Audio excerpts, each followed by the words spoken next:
So HBO to Max turns into Max. Lots of brand people out there have their opinions on, Yeah.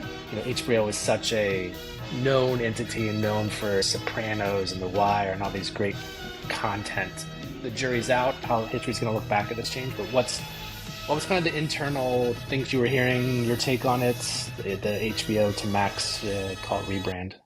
So anything I say will just be, purely my opinion and what I've read and just my instincts. But I think at the end of the day, I think it kind of makes sense, right? If you take a step back and say, okay, when HBO became HBO Max, what was happening in the marketplace that caused that shift, and why did AT&T come in and buy us, right? So you had Netflix, and Netflix was doing really, really well, and Apple was there and Amazon was there, and I think HBO had such a strong brand. I think the thought was, no, we have this foundation, like all you need to do is add some fuel to it and add some investment, basically some dollars, because that's ultimately what Netflix was doing, was throwing a lot of dollars at content and building this massive library. Like, you need options. And so I think by removing the HBO from HBO Max and calling it Max, there's still an HBO brand hub there, and that's where that prestige, premium, very curated, museum-like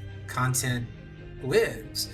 But if you see what they're doing now on the platform by incorporating sports, incorporating news, doing some other things, by removing that HBO name, you actually have more freedom to do it. The content that continues to come out of HBO is still some of the best content around, and I would argue that Succession and White Lotus and I think True Detective's coming out, like all of the content that they've done is still far, far, far superior to a lot of others.